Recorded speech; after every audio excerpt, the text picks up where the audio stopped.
Avez-vous déjà pris le temps de réfléchir au destin de celui qui a pris l'une des décisions les plus controversées de l'histoire?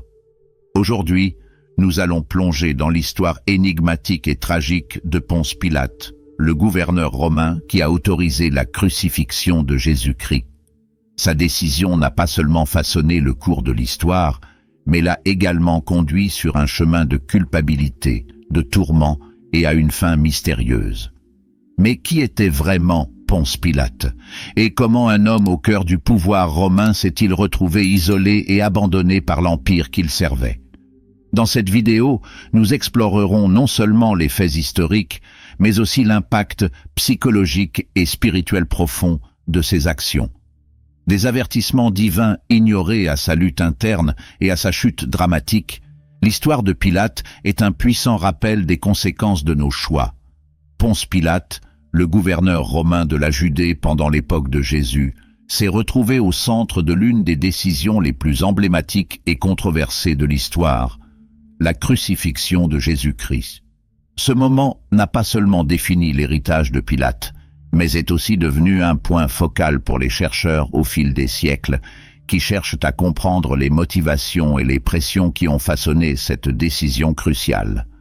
En tant que gouverneur, Pilate était chargé de maintenir l'ordre et la loi en Judée, une région notoirement turbulente de l'Empire romain. Son autorité était constamment remise en question par les tensions entre les lois romaines et les coutumes juives, et il se retrouvait souvent à naviguer dans un jeu de pouvoir compliqué entre les chefs religieux juifs et les exigences administratives de Rome. La situation avec Jésus était particulièrement délicate, car elle impliquait des accusations profondément enracinées dans des questions religieuses et politiques. Lorsque les chefs religieux juifs ont présenté Jésus à Pilate, ils l'ont accusé de blasphème, un crime selon la loi juive pour avoir prétendu être le Fils de Dieu. Cependant, ce n'était pas un crime selon la loi romaine, ce qui a placé Pilate dans une position difficile. Sa responsabilité était de gouverner selon la loi romaine, mais il devait aussi prendre en compte la stabilité politique de la Judée.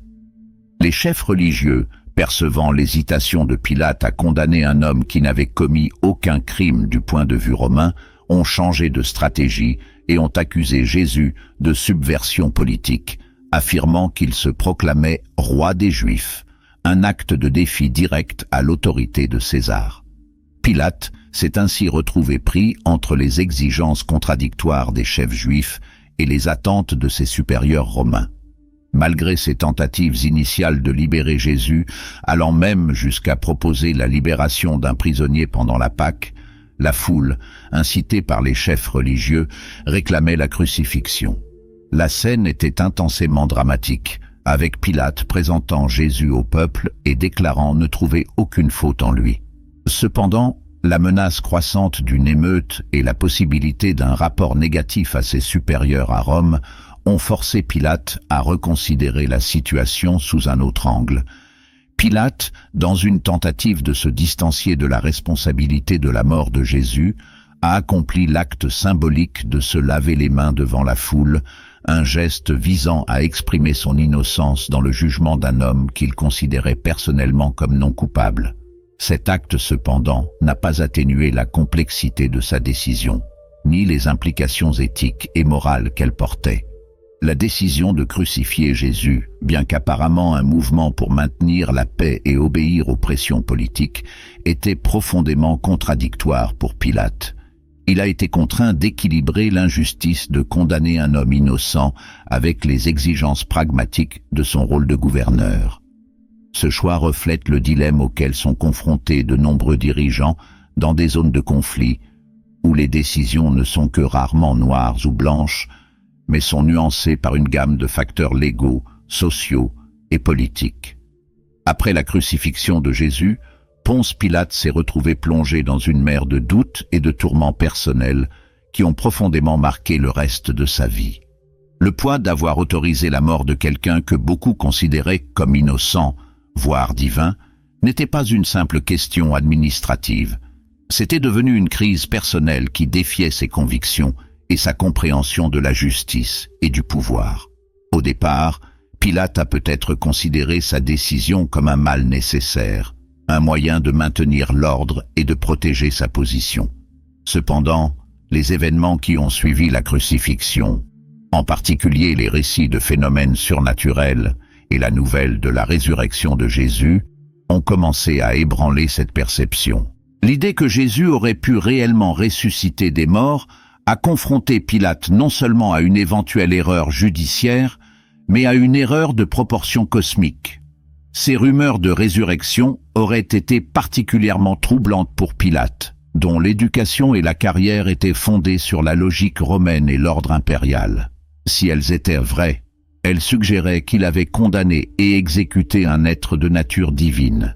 Cette pensée pourrait avoir déclenché une profonde crise spirituelle et existentielle, le conduisant à remettre en question non seulement sa décision, mais aussi le système de croyance qui sous-tendait sa compréhension du monde. La situation était encore compliquée par l'isolement politique et social qu'un gouverneur romain pouvait ressentir dans une province éloignée comme la Judée. Pilate, déjà distant de ses collègues à Rome et des citoyens romains qui auraient pu offrir un certain soutien émotionnel ou rationnel, se retrouvait entouré par une culture qui non seulement défiait ses croyances, mais qui, après la crucifixion, le voyait comme un méchant. Cet isolement aurait pu exacerber ses sentiments de culpabilité et de désespoir. Les nuits à Jérusalem, autrefois simplement blanches, auraient pu devenir un terrain fertile pour des réflexions torturantes sur la justice, le pouvoir et la moralité. Pilate se voyait peut-être revivant sans cesse les événements qui ont conduit à la crucifixion, de plus en plus tourmenté par l'idée qu'il avait échoué à reconnaître la véritable nature de Jésus. De plus, la femme de Pilate, Procula, l'avait averti de ne pas condamner Jésus, citant un rêve troublant qu'elle avait interprété comme un avertissement divin.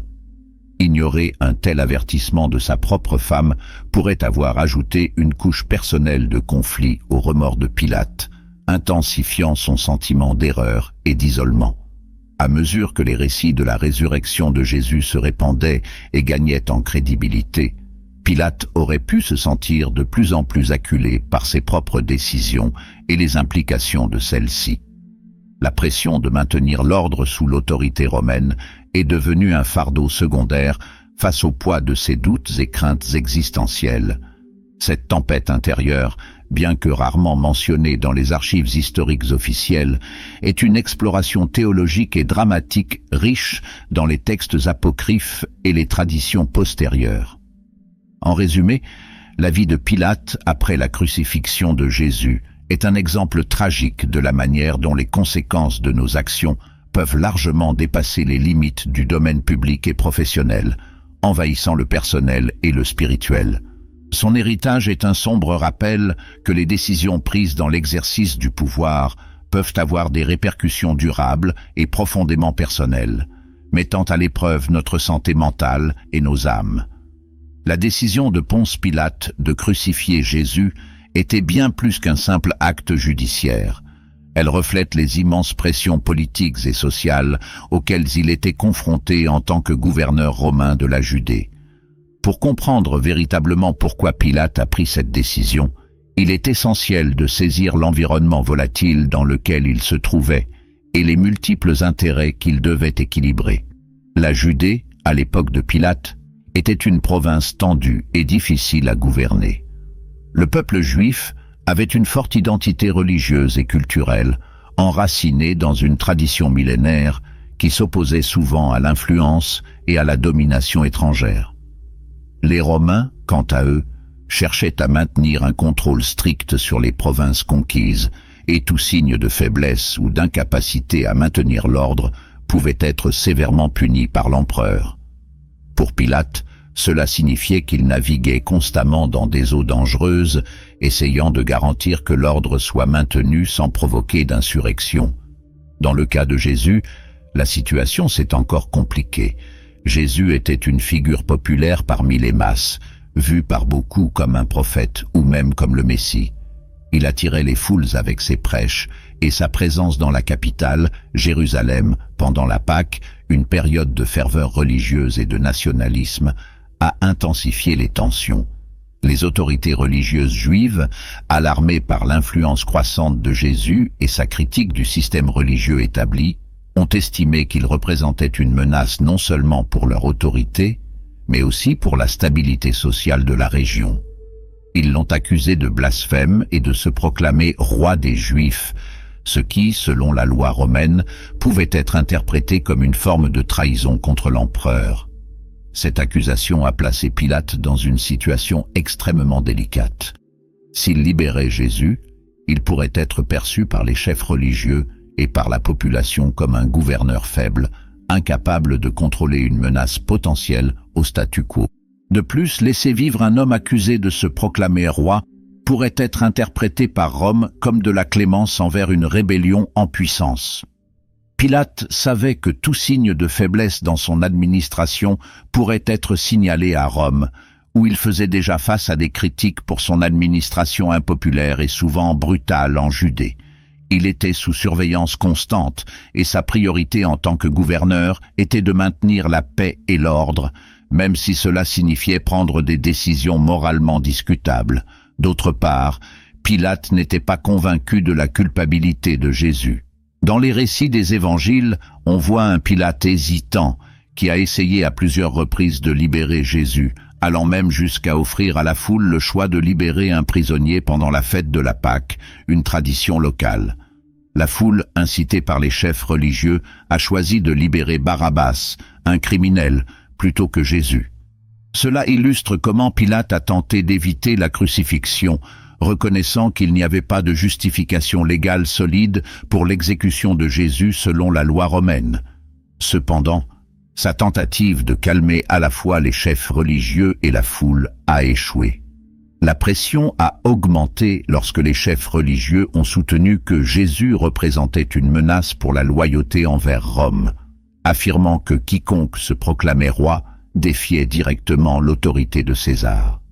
Pilate, conscient qu'une émeute était sur le point d'éclater, a compris que s'il n'agissait pas, il risquait de faire face à une rébellion qui mettrait en péril sa position, et peut-être même sa vie.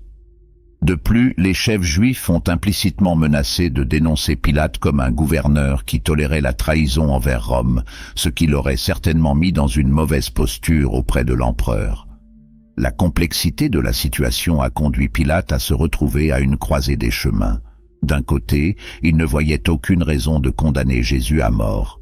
De l'autre, il savait qu'il ne pouvait pas se permettre de provoquer la population locale et risquer une rébellion. Il était pris entre le devoir de rendre la justice et la nécessité de garantir la paix et l'ordre à tout prix. Finalement, Pilate a cédé à la pression. Dans un acte symbolique, il s'est lavé les mains devant la foule, déclarant qu'il était innocent du sang de Jésus. Cependant, ce geste était plus un effort pour se distancier d'une décision qu'il savait moralement discutable qu'un véritable renoncement à sa responsabilité.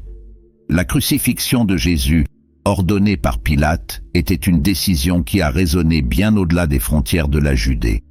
Pour Pilate, elle représentait un moyen de garantir qu'il maintienne le contrôle d'une situation qui lui échappait rapidement. En autorisant la crucifixion, il cherchait en fin de compte à protéger sa position auprès de Rome, tout en apaisant la foule et les chefs juifs. Mais la décision montrait également à quel point il se sentait vulnérable et sous pression, pris dans un réseau d'exigences politiques et sociales qui ne lui laissait que peu d'options. Cette décision de Pilate révèle comment les gouverneurs romains se voyaient souvent contraints de prendre des décisions pragmatiques, souvent au détriment de la justice. Pilate n'a pas agi nécessairement par malveillance ou cruauté personnelle, mais plutôt parce qu'il comprenait que, dans le système politique romain, l'ordre et la stabilité étaient plus importants que les questions de culpabilité ou d'innocence d'un individu. Finalement, le prix de cet ordre a été la vie d'un homme qu'il ne considérait pas lui-même coupable d'un crime capital. Ainsi, en réfléchissant à la décision de Pilate de crucifier Jésus, il est essentiel de comprendre les énormes pressions sociales et politiques auxquelles il était confronté. Il ne décidait pas simplement de la vie d'un homme, il essayait de préserver la paix dans une province instable et de protéger sa carrière au sein d'un empire qui exigeait un contrôle absolu. Sa décision d'autoriser la crucifixion était un choix contraint par des circonstances complexes, révélant les défis et les dilemmes auxquels étaient confrontés les gouverneurs romains opérant dans un monde de tensions religieuses, politiques et culturelles. Le rêve prophétique de Claudia Procula, l'épouse de Ponce Pilate, est l'un des éléments les plus intrigants et chargés d'émotion de la narration autour de la crucifixion de Jésus. Cet épisode met en lumière non seulement la complexité des décisions auxquelles Pilate a été confronté, mais introduit également une dimension spirituelle qui approfondit le dilemme moral du gouverneur romain. Selon les récits de l'évangile de Matthieu, alors que Pilate était en plein milieu du procès de Jésus, il reçut un message de son épouse. Claudia avait fait un rêve troublant à propos de Jésus, décrit comme un homme juste, et elle conseilla à Pilate de ne rien avoir à faire avec la condamnation d'une telle personne. Cet avertissement n'était pas anodin. Dans la culture romaine antique, comme dans de nombreuses cultures de l'époque, les rêves étaient souvent considérés comme des messages des dieux ou des présages significatifs qu'il ne fallait pas ignorer sans sérieuse considération. L'intervention de Claudia à travers son rêve ajoute une couche de complexité au processus de décision déjà tendu de Pilate. Ce n'était pas seulement une question de politique, de loi et d'ordre public. Il y avait désormais un élément explicite d'avertissement divin ou surnaturel. Pour Pilate, qui opérait dans un système de croyance reconnaissant l'existence et le pouvoir des dieux, ignorer un tel avertissement pouvait avoir des implications spirituelles sérieuses. Cela élevait l'affaire de Jésus d'une simple perturbation politique à une question de signification cosmique et personnelle. Ignorer le rêve de Claudia n'était pas simplement une décision pratique pour Pilate. C'était un choix qui le mettait en conflit direct avec ce qui pouvait être perçu comme une volonté divine. Cela intensifiait grandement le dilemme moral de Pilate. D'un côté, il était sous pression des autorités juives et de la foule pour exécuter Jésus, un acte qu'il espérait pouvoir maintenir l'ordre et apaiser Rome. De l'autre côté, il était désormais confronté à un avertissement personnel et mystique, suggérant des conséquences terribles pour sa participation à la condamnation d'un homme juste. L'impact de cette décision fut profond. En choisissant de procéder à la crucifixion, malgré l'avertissement de son épouse, Pilate scella non seulement le destin de Jésus, mais également son propre état de tourment intérieur. Cet acte d'ignorer un avertissement aussi explicite a probablement plongé Pilate dans un conflit non seulement avec ses obligations politiques et administratives, mais aussi avec sa propre conscience et peut-être ses croyances spirituelles. À partir de ce moment, Pilate est souvent représenté comme un homme de plus en plus tourmenté et émotionnellement isolé, pris entre les exigences impitoyables de son poste et les avertissements de conséquences spirituelles et morales. Le dilemme de Pilate après le rêve de Claudia illustre le conflit entre les responsabilités terrestres et les avertissements spirituels, mettant en évidence le thème récurrent de la lutte entre le pouvoir politique et la justice divine. Le récit suggère que les décisions prises dans le cadre du pouvoir et de l'autorité peuvent avoir des résonances allant bien au-delà de l'immédiat et du pragmatique, touchant au domaine moral et spirituel. Cette histoire résonne non seulement comme un récit d'événements historiques, mais aussi comme une étude des conséquences d'ignorer des avertissements perçus comme inspirés divinement. Ainsi, le rêve de Claudia Procula sert de moment clé dans l'histoire de la crucifixion, soulignant la complexité et la gravité des décisions prises par Pilate. Il nous rappelle que, dans les moments de grandes décisions, les signes et avertissements, quelle qu'en soit la source, peuvent jouer un rôle important dans les choix que nous faisons et les conséquences qu'ils entraînent. La trajectoire de Ponce Pilate, qui culmine dans sa chute et son exil subséquent, est une narration remplie d'avertissements sur les dangers inhérents au pouvoir et à la politique dans le vaste empire romain. Son histoire n'est pas seulement une question de mauvaise gestion, elle constitue une étude approfondie de la complexité des relations politiques, de l'importance de la sensibilité culturelle et de l'implacabilité des attentes impériales. En tant que gouverneur de la Judée, Pilate se trouvait au centre d'un territoire notoirement difficile, marqué par des tensions religieuses bouillonnantes et un fort sentiment nationaliste. Tout au long de son mandat, il a pris plusieurs décisions qui, bien qu'alignées sur les objectifs impériaux de maintien de l'ordre et de l'autorité romaine, ont profondément négligé les sensibilités locales. Que ce soit en allouant des fonds du temple à des projets d'infrastructure ou en introduisant des symboles impériaux dans des zones sensibles, Pilate a à plusieurs reprises sous-estimé l'importance des coutumes et croyances juives, déclenchant une série de crises qui ont non seulement enragé la population locale, mais aussi attiré l'attention de ses supérieurs à Rome. La crucifixion de Jésus fut peut-être l'apogée des actions controversées de Pilate et celle qui a le plus clairement mis en évidence son échec à équilibrer la loi romaine avec le respect des traditions juives. Bien que la décision de crucifier Jésus ait pu être vue par Pilate comme une nécessité pour maintenir la paix pendant une période particulièrement tendue, cette action a provoqué une réaction qui a résonné bien au-delà des frontières de la Judée, jusqu'aux oreilles de l'administration centrale romaine. Rappelé à Rome, Pilate a fait face à une enquête rigoureuse sur sa conduite et sa gestion. La Rome impériale n'était pas seulement le cœur politique de l'Empire, c'était aussi un lieu où les intrigues politiques et les jugements administratifs pouvaient faire ou défaire des carrières avec une rapidité déconcertante. Pilate a découvert que ses erreurs en Judée, perçues ou réelles, avaient accumulé suffisamment d'ennemis pour remettre en question tout son héritage. Les accusations portées contre lui reflétaient une perception d'incompétence et d'insensibilité, deux échecs impardonnables pour tout administrateur romain. Le résultat de ces enquêtes fut dévastateur pour Pilate. Privé de son pouvoir et de sa position, il fut exilé, une sentence qui à l'époque équivalait à une mort civile. L'exil coupait Pilate non seulement de son pouvoir et de son prestige, mais aussi de tout contexte social significatif. Envoyé vivre dans l'isolement, Pilate se retrouva éloigné des réseaux de soutien et d'influence qu'il avait cultivés tout au long de sa carrière. Cet isolement n'était pas seulement physique, mais aussi profondément psychologique et émotionnel.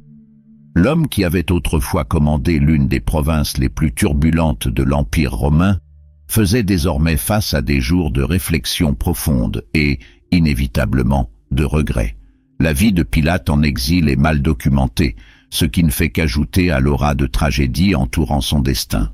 Éloigné du pouvoir, confronté aux échecs de ses choix et décisions, Pilate incarne la vulnérabilité de ceux qui se trouvent piégés par les caprices du pouvoir impérial. Son histoire est un sombre rappel que, dans l'Empire romain, le pouvoir était à la fois une concession et une épreuve, et qu'échouer à cette épreuve pouvait entraîner des conséquences extrêmes. Dans ces derniers jours, Pilate devient une figure presque shakespearienne, un exemple de l'ascension et de la chute qui accompagne ceux qui naviguent les eaux dangereuses de la politique impériale, sans respecter les nuances culturelles et religieuses des peuples qu'il gouverne. À travers son récit, nous apprenons l'importance de la prudence, du respect mutuel entre gouvernants et gouvernés, et les dures réalités auxquelles font face ceux qui échouent à honorer ces principes. La mort de Ponce Pilate, comme de nombreux aspects de sa vie et de sa gouvernance, est enveloppée de mystères et de spéculations. Les récits de sa fin varient considérablement, reflétant non seulement la complexité de sa figure historique, mais aussi la manière dont différentes traditions ont tenté d'interpréter et de donner un sens à son rôle dans le drame de la crucifixion de Jésus. Selon certaines sources historiques et traditions ecclésiastiques, la mort de Pilate fut marquée par un profond désespoir. Il existe des récits suggérant qu'il aurait pu se suicider, une action souvent vue comme le reflet de son angoisse et de son isolement après avoir été dépouillé de son pouvoir et exilé. Le suicide, dans ce contexte, est souvent interprété comme l'acte final d'un homme accablé par la culpabilité et le remords des décisions qu'il a prises alors qu'il était au pouvoir, notamment celle de crucifier Jésus, qu'il aurait pu percevoir par la suite comme une grave erreur. D'un autre côté, il existe aussi des récits qui explorent la possibilité que Pilate se soit converti au christianisme avant sa mort. Cette version des événements est moins documentée historiquement, mais riche en signification théologique. Elle suggère une rédemption pour Pilate, une transformation de sa conscience qui l'amène à embrasser la foi de celui qui l'avait autrefois condamné. Cette perspective est particulièrement populaire dans certaines traditions chrétiennes, comme l'orthodoxie éthiopienne, où Pilate et son épouse, Procula, sont parfois considérés comme des saints. Cette dualité dans les récits de la mort de Pilate reflète la dualité de sa propre vie et des responsabilités complexes qu'il a affrontées en tant que gouverneur. D'une part, il y a l'image d'un administrateur romain typique, chargé de maintenir l'ordre et l'autorité impériale, prenant des décisions difficiles sans comprendre pleinement leurs implications spirituelles. D'autre part, il y a l'image d'un homme profondément affecté par les conséquences de ses actions, dont la vie et la mort continuent de susciter des réflexions sur la culpabilité, la rédemption et la possibilité de transformation personnelle. Le fait que sa mort soit si diversement interprétée et représentée dans la tradition chrétienne témoigne de son impact durable et complexe sur l'histoire et la théologie chrétienne. La manière dont Pilate est mémorisé, comme vilain, victime ou converti, reflète les multiples façons dont les figures historiques sont réinterprétées à travers les prismes de différentes cultures et époques. Pour quelqu'un cherchant à comprendre la figure de Pilate et la signification de sa mort, il est crucial de reconnaître que la vérité peut être multiforme. Sa vie et sa mort offrent un riche terrain d'exploration sur la nature du pouvoir, les responsabilités éthiques des dirigeants et le potentiel de rédemption, même pour ceux qui semblent irrémédiablement perdus. Les récits de sa mort, qu'il s'agisse d'un suicide ou d'une conversion, reflètent la quête continue de l'humanité pour le sens et la justice au milieu des complexités du pouvoir et de la moralité.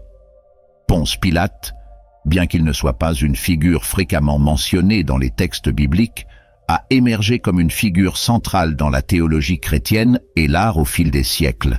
Son héritage est complexe et multiforme, symbolisant l'intersection entre justice et convenance, pouvoir et moralité, et servant de miroir aux luttes internes que nous affrontons tous lorsque nous devons prendre des décisions difficiles sous pression. Dans la théologie chrétienne, Pilate est souvent rappelé non pas pour ses vertus, mais comme un exemple des conséquences dévastatrices de la lâcheté et de l'injustice. Son hésitation, puis sa décision de condamner Jésus à la crucifixion, malgré ses propres doutes sur la culpabilité de Jésus, illustrent une profonde lutte morale. Pilate, face à la pression de la foule et des autorités religieuses, choisit d'abdiquer sa responsabilité éthique pour maintenir l'ordre et sa propre position politique. Ce choix a été perçu comme un moment décisif d'échec moral, où la commodité l'emporta sur la justice. Cette narration fait de Pilate un personnage d'avertissement dans le christianisme. Il est souvent cité dans des sermons et des études bibliques comme un exemple du danger de céder à la pression populaire ou politique en ignorant la justice et la vérité. Le geste de Pilate de se laver les mains, un acte symbolique pour tenter de se dédouaner de la responsabilité de la mort de Jésus, est devenu un puissant symbole d'évasion de la responsabilité morale. Cet acte est souvent utilisé pour discuter de l'importance d'aborder les décisions éthiques avec courage et intégrité, même lorsque cela implique des risques personnels importants. De plus, la figure de Pilate sert également de réflexion sur la nature de la direction et le poids des décisions prises par ceux qui sont en position de pouvoir. Il met au défi les fidèles et les dirigeants, tant religieux que séculiers, de considérer comment leurs actions affectent les autres et comment le véritable test de leadership se trouve souvent dans les décisions les plus difficiles et solitaires. Dans l'art, Pilate a été représenté de diverses manières au fil des siècles, reflétant les changements dans les perspectives culturelles et théologiques. Dans la peinture, la littérature et le cinéma, il est parfois montré comme une figure tragique, un homme pris entre les forces implacables du destin et ses propres limites morales. Dans d'autres interprétations, il est présenté de manière plus négative, comme un antagoniste dont les actions sont guidées uniquement par l'intérêt personnel et la lâcheté. L'héritage de Pilate est donc une invitation à une réflexion profonde sur les questions de justice, de responsabilité et sur le rôle de la conscience individuelle dans la prise de décisions éthiques. Il incarne la tension éternelle entre faire ce qui est juste et faire ce qui est facile, un dilemme qui continue de résonner avec les gens de toutes les époques et de toutes les cultures.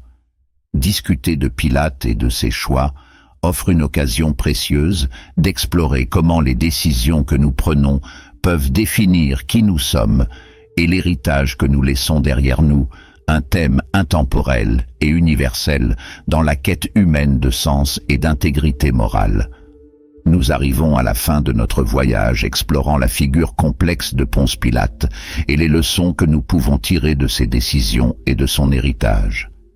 L'histoire de Pilate n'est pas seulement un récit du passé, elle résonne encore aujourd'hui, nous invitant à réfléchir sur la justice, la responsabilité et le courage de faire des choix éthiques dans des moments critiques. J'espère que cette vidéo vous a apporté une nouvelle perspective sur cette figure historique intrigante et sur les thèmes éternels que son histoire évoque. Si vous avez trouvé de la valeur dans ce contenu, n'hésitez pas à laisser un j'aime et à partager vos réflexions dans les commentaires ci-dessous. Quelles leçons pensez-vous que nous pouvons tirer de l'histoire de Pilate aujourd'hui? Votre interaction est très importante pour nous. Et si vous n'êtes pas encore abonné à la chaîne, profitez-en pour vous inscrire et activer la cloche de notification. Ainsi, vous ne manquerez aucun de nos futures vidéos qui visent à offrir des perspectives profondes sur des thèmes historiques et théologiques touchant aux questions fondamentales de la vie et de la foi. Merci d'avoir regardé et à la prochaine vidéo.